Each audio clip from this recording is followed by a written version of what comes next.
చూస్తున్నారు కదా. సో ఇలాగా ఫస్ట్ మనం ఇవి యాక్చువల్గా బాంగడాకి బాంగడా జాతికి చెందిన చేపలు. కాకపోతే వీటిని ఇట్లా ఒకటే ముళ్ళు ఉంటుంది. ఇవి కూడాను ఇవి ఏంటంటే వీటిని పారలు అని అంటారంట. కాకపోతే ఇవి కూడా చాలా టేస్ట్ ఉంటాయి. ఇవి కేజీ 250 రూపీస్ అంట. ఎవరు చెప్తున్నా వీడియో చేస్తున్నావా? సరే, సాంబార్ ఫ్రిడ్జ్లో పెట్టి. సో ఇలాగ మొత్తం అన్నిటిని కూడాను మనం మ్యారినేట్ చేసేసుకోవాలి.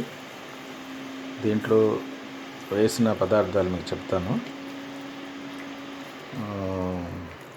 కారము, పసుపు, తర్వాత ధనియాల పొడి, మిరియాల పొడి కొద్దిగా, తర్వాత జీరా, తర్వాత గరం మసాలా ఇంట్లో చేసుకున్నది వేసాను, సాల్ట్, తర్వాత నిమ్మకాయ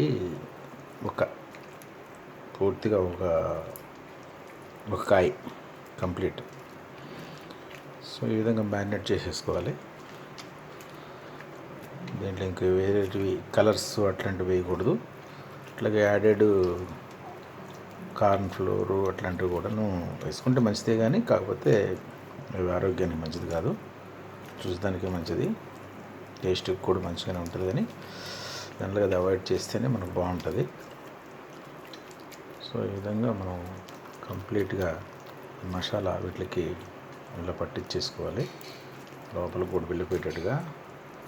సో దీన్ని మ్యారినేట్ చేసేసి మంచిగా ఫ్రిడ్జ్లో పెట్టేసుకొని పొద్దున కానీ ఫ్రై చేసుకుంటే, ఇక చూసుకో, ఫ్రై చేసుకొని మంచిగా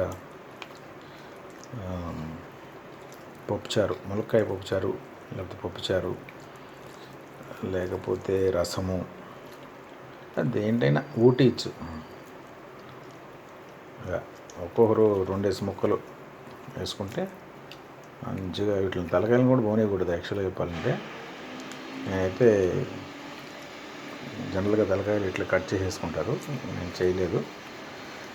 ఎందుకంటే అవి కూడా చాలా టేస్ట్ ఉంటాయి ఫ్రై అయిన తర్వాత. సో చూసారు కదా, అలాగ కంప్లీట్గా మ్యారినేట్ చేసేసుకోవాలి. సో అల్లం వెల్లుల్లి పేస్ట్ కూడా వేసాను, చెప్పినట్లేదు మీకు. పేస్టు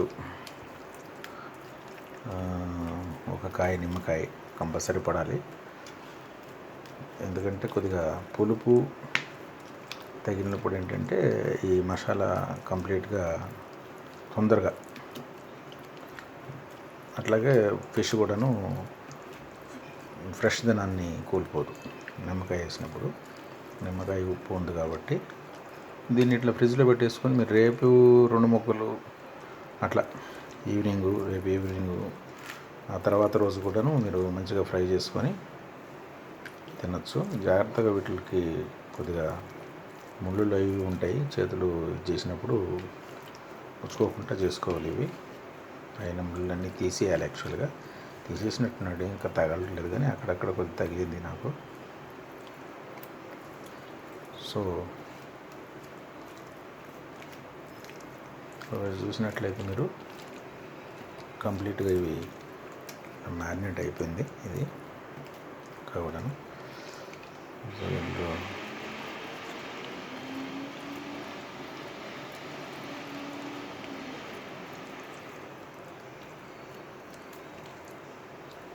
చూసారు కదా, లోపల కూడా చేసేసాను.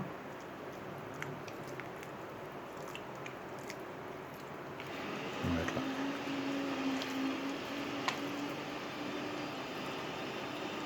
లోపల కూడా మసాలా వెళ్తే మంచిగా బాగుంటుంది. సో వీడియో సరి రాదు, ఎందుకంటే నేను ఒక చేత్తో కలుపుతూ ఒక చేత్తో వీడియో తీస్తున్నాను.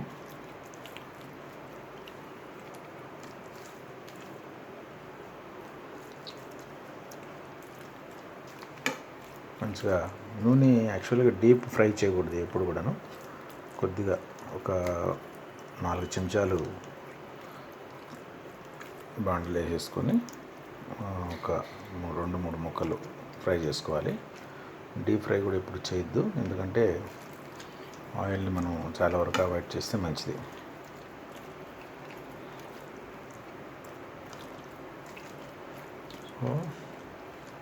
సో రెడీ అయిపోయినాయి ఈ విధంగా.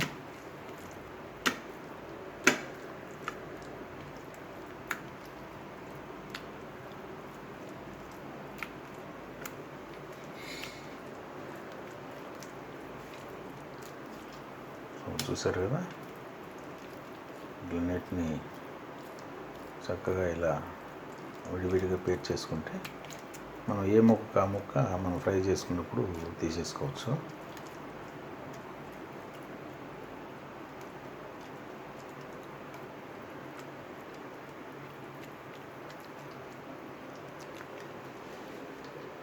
అంతేనండి. ఇంకా మనం కావాలంటే ఇప్పుడు కూడా ఫ్రై చేసుకోవచ్చు, కాకపోతే ఒక 1 అవర్ కానీ పెట్టుకుంటే ఇంకా మంచిగా ఉంటుంది. సో ఇవి యాక్చువల్గా రేపటికి నేను ప్రిపేర్ చేశాను, ఇవాళ కాదు.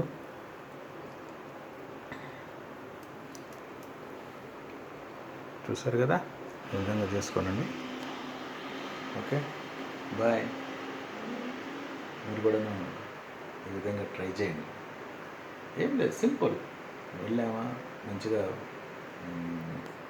కట్ చేసుకొని తీసుకొచ్చి మంచిగా సాఫ్ట్ చేసేసి, సో ఈ విధంగా మ్యారినేట్ చేసుకొని కానీ మీరు డీప్లో పెట్టకూడదు, మామూలు ఫ్రిడ్జ్లో పెట్టుకోవాలి.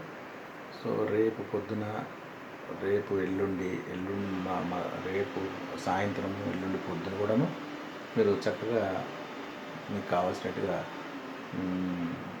ముక్కలు తీసుకొని మంచిగా నూనె అంటే ఎక్కువ వేయకుండా జస్ట్ ఒక 2-3 అంటే 2-3 అంటే సరిపోదు, 4 చెంచాలు నూనె వేసి 2-3 ముక్కలు దాంట్లో వేసుకొని మంచిగా ఫ్రై చేసుకొని పప్పుచారు దింటగానే వేసుకొని కానీ తింటుంటే ఉంటుంది చూడు, దాని రూటే వేర్లే.